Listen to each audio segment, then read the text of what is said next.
check out your own backyard before you check out someone else. Railroad track in my neighborhood. Ain't no trains around that bar, just ain't no good.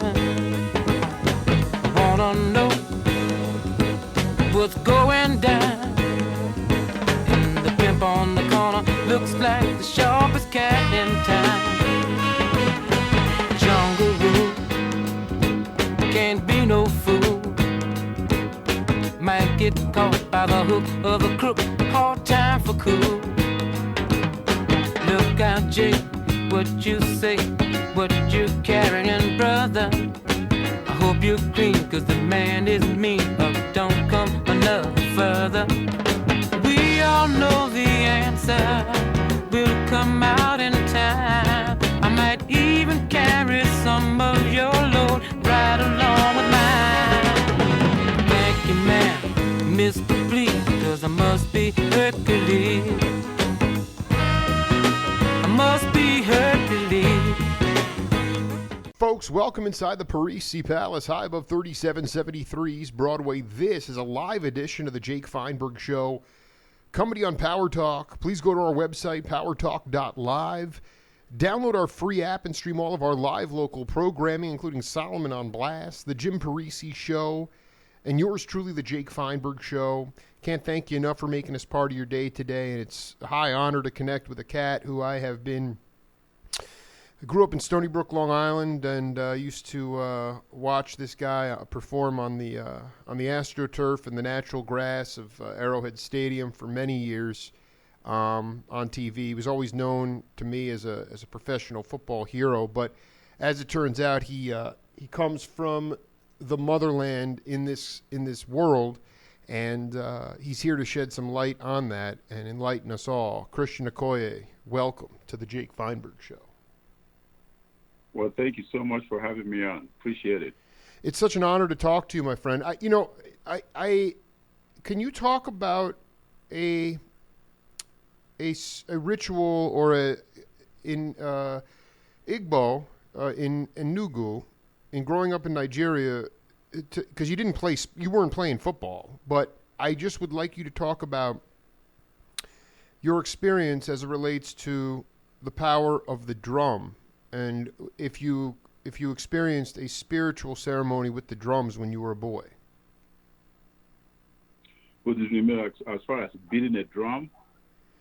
Or witnessing people performing a spiritual exercise to a god with the drums. Like, did you see that actually go in Nigeria? Because the drum in Africa obviously is a language. Well, yeah, the drums that I know of in Nigeria, as far as that is concerned, is used for celebration to thank, God for what you have or what you're going to be witnessing. So it's used in celebration and also in prayer. You see. I don't know how the Indians use it here, but for us, it's used in prayer and in celebration. Sure. When people die, you celebrate the life. When wedding is going on, we play the drums and things like that.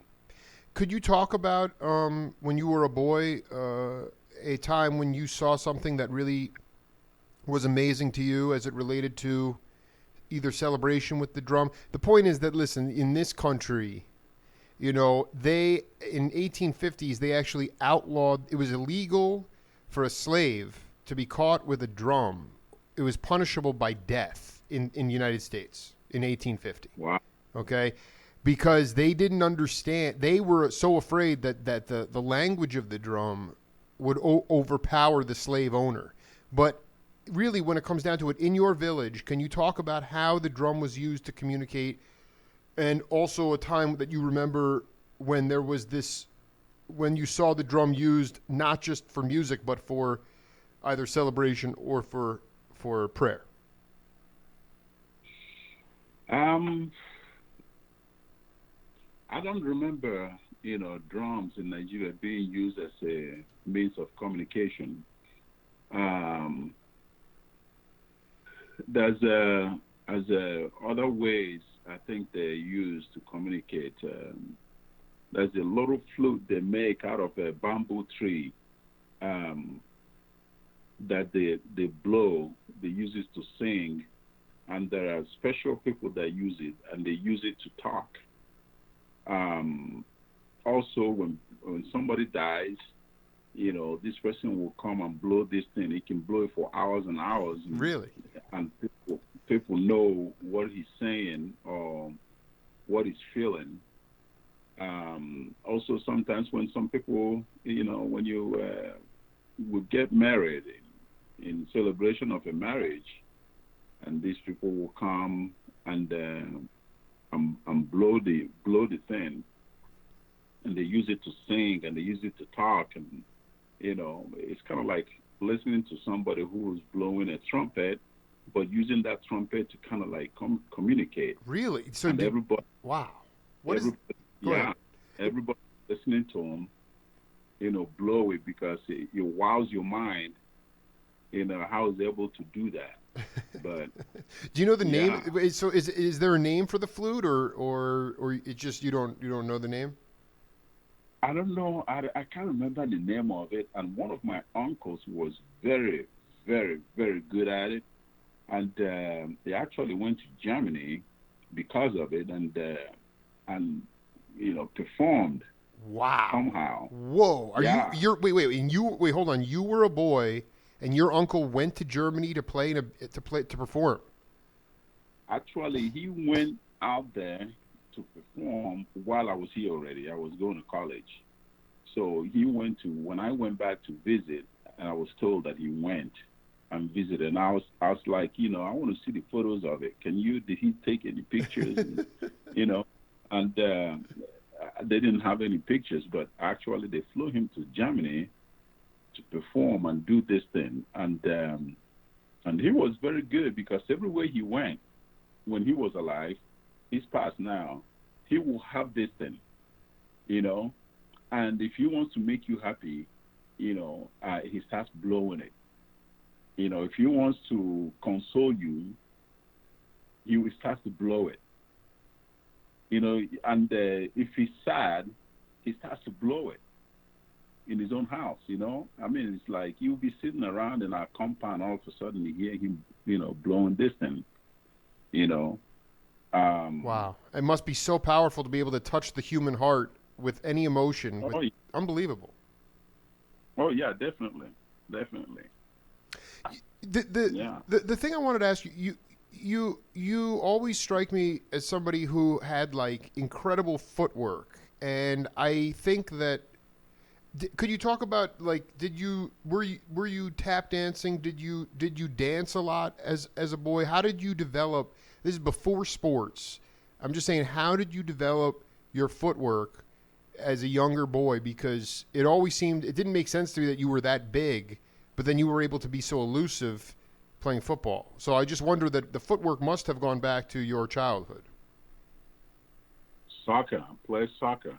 You know, I played a lot of soccer when I was growing up, and Akim Olajuwon, the same thing. He played soccer. Wow. Every kid in Nigeria, when you are growing up, one of the first presidents they give you is a little soccer ball. If your parents have enough money for it. So soccer is huge in Nigeria. When I came over here and started playing football and retiring, I tried to get the league to start doing something in Nigeria as far as football is concerned. But football is expensive. But I have since started Christian Okoye Youth Sports Club over there. In the effort to, we started with soccer. I will add football at some point, and maybe baseball. And I'm talking to my friends in the football and baseball worlds, and they all want to go when I, in fact, introduce it. I'm hoping to do that. This is so fascinating. So I mean, what? Tell me exactly what are the steps? Like, what do you need to have happen like when are you going to feel comfortable to introduce football and baseball in your sports program? Like what has to take place? I mean, because those are like football, like soccer. There are many immigrants, people that come here in Tucson, where I live in Arizona. I mean, you can go to the soccer fields on any night, Friday night, Saturday night, and there are all types of people playing soccer. It's still so popular. So that's obviously there. But football is a contact sport. It's obviously expensive. But what do you need to have happen in order for you to institute the football and the baseball? Well, first of all, when I introduce football, it's not going to be tackle football. We're going to start with flag football first, because when you introduce football to people who never played the game before, you need to have the medical staff ready in case somebody gets injured, you know? Absolutely. So which kind of moves it to the side of being expensive sports to start. But if you introduce flag football, then it's kind of like playing soccer. It makes it a little bit cheaper to start. So when I introduce it, it's going to be flag football, you see. And what has to take place, again, is making that decision and also having the funds to do it, because you need to have the proper, flag football jerseys and footballs and things like that, and the coaches who can coach it. That means I'm going to have to not do it alone and bring a couple of guys with me when we go down there. We already have kids working and playing soccer every weekend, and I've hired 5 coaches to be working with these kids. We get upwards about over 100 kids that come in and get trained. We keep it that small because we don't have enough fields. But as the time goes, we're going to add, times. If a set of kids comes in, they train them for like 2 hours, and then they leave, and another set will come in.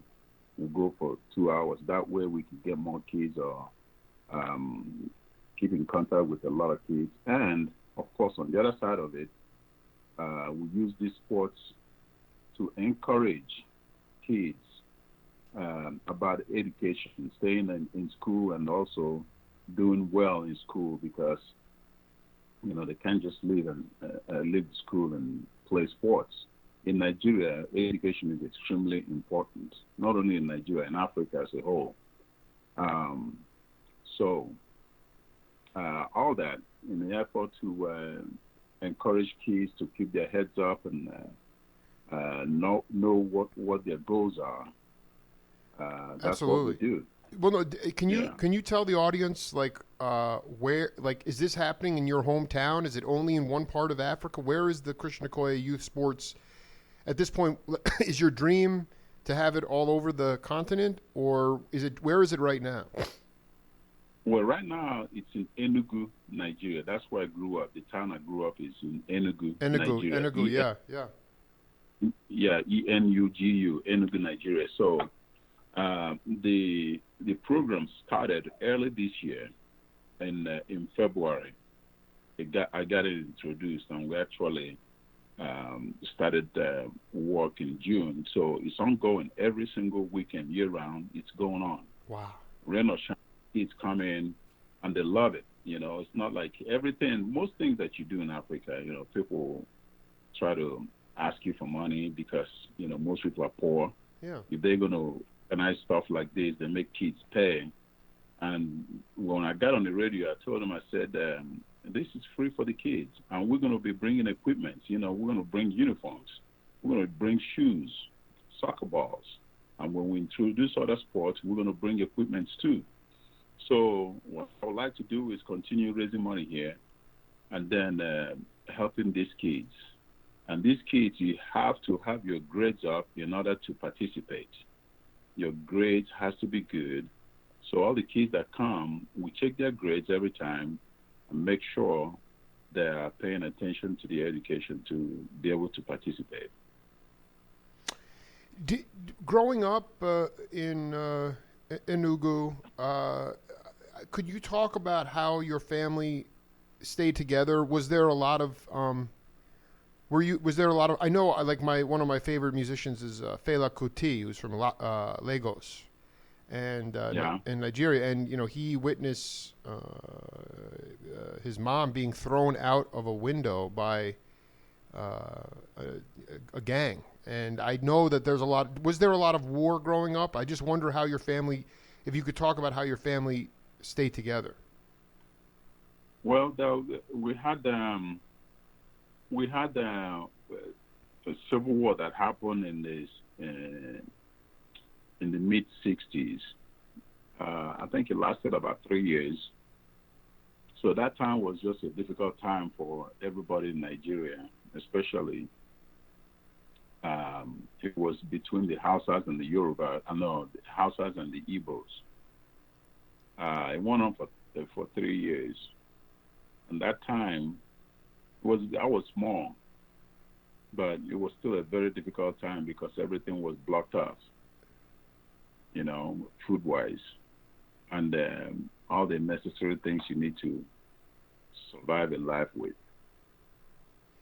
How did your family, your father, like, how did he get you the necessities? I guess looking back on it, did it make you a stronger person, even though it was very hard? You were only 4 years old when the war started, but did it make you a stronger person? And how did you get what you needed to survive? Well, yeah, when you go through stuff like that, it makes you grow up quicker.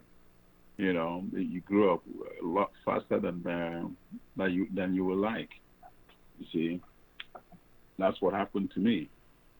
I grew up very quick because I don't have all the luxury that most kids will have. Me and my siblings and friends, the luxury that most kids will have, the luxury of just going outside and playing and playing the soccer ball all the time or whatever, and going to school. No, all that was disrupted. You see, so it makes you grow up when you go through that kind of stuff. I'm curious about you talk about safety with your youth sports camp. When you start to go to Azusa Pacific, when was the first time you were hit in the head playing football? Did you have a concussion early on? I'm curious about because I want to get your opinion on this. My feeling is that this is just me as an observer, but the football players today are, it's a year-round training. They are built very much differently than when even you were in the league. But so it's faster now. So it's not as, I don't know, predictable is the wrong word. I remember a game you guys on the Chiefs were in some ways a straight ahead, here it is, try to stop it running team. I remember this one game against Philadelphia where you did this flea flicker with Dave Craig, and it like totally surprised everybody because that wasn't the kind of team you were. Now it's small people running this quick, this. It's all. And so I want you to talk about the first violent hit you took at Azusa, how you look at today's game, and also how serious do you take the concussion and the brain issues that are kind of very at the front of the NFL today? Now I think about it, but then we didn't think about concussion at all. We just playing football, and then when you get any head injury, they call it a ding. So we were just playing. We didn't know any dangers of using a helmet or hitting on the head. So to answer your questions, we didn't think about it. But now that you are running but you openly say you're going to start with flag football because of safety. So you're more aware of it now. What do you want to? Do you even want to let these the kids in your camp know about these issues? How have you changed now that you are retired and more experienced? Well, it's changed now because the advice I give the kids is that I tell them, try to teach them the proper way to run the ball, tackle, and not using your head is number one. But when something happens, when you feel different, you need to report your injuries. When I played, we didn't report it because sometimes when you're injured, somebody will take your spot. But that's not always the smart thing to do. You need to always report your injury so you can be treated and they know what's going on with you. If no one knows what's going on with you, then your injury can magnify. You can get another one on top of that, and then it will be too late. But my advice to young players now is to make sure they always report any injury they have so they can be treated. Hakeem Olajuwon is from Nigeria too, or a different part of Africa? No, he's from Nigeria. So when did you first meet Hakeem? Was it in the States, or because his career started before yours professionally? Is that right? Yes, I met him when I was being drafted, and Houston Oilers flew me to Houston as a visit, and they invited Hakeem to be the one that hosted me. Wow, really? Oh yeah. Oh, that is so cool. What was that like? That was the first time you met him. Was that he picked you? It was incredible because I got to hang out with Hakeem Olajuwon, for a couple of days. Spent nights at his house, and it was incredible. This is the guy that I watched on TV, and now I'm hanging out with him. I mean, that is where is he, how much contact you have with him today? Where is he at these days? He's all over I think he goes back and forth from Houston to London. He lives in London too. So, yeah. One final question for you, Christian, in this part one is just could you talk about how you were the second pick, or in the 35th pick in the second round of the 1987 draft from Azusa Pacific, which is not exactly a football powerhouse, but how did you get on the radar of professional scouts? When I was playing, I got noticed by the LA Times, and newspapers were writing about me, and it kind of expanded from there. Local teams like Raiders and the Rams came and looked at me, and then from there, all the other teams were coming kind of sparingly, and my senior year, when I was invited to go play at the Senior Bowl, I went over there and I played well. I scored 4 touchdowns. Set a record which still stands today. It does still stand today. The Senior Bowl record for touchdowns held by Christian Okoye, 4. It's still, yeah. Wow. 4 touchdowns. Wow. It still stands today. So when that happened, more and more teams were coming to check me out, and here I am. Well, I would love to do set 2 with you when we have more time, man. I hope you had a good time. I also would love to help you introduce different sports in Nigeria.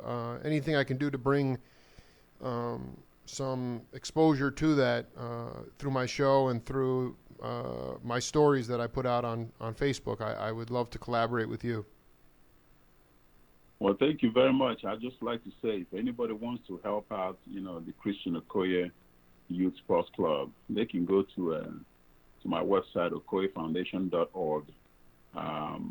There's a donate button there. They can click and give whatever they can. Talk to you soon, man. I'll send you a copy of this, and I'll be putting up some stories later on Facebook so that more people can be aware of what you are doing. And I look forward to connecting with you in the future, my friend. All right, thank you. I appreciate it, my man. All right, my man. Take care. Bye-bye. Bye-bye. Christian Okoye trying to give back to his people. It was an honor. We'll be back with Larry Klein right after this.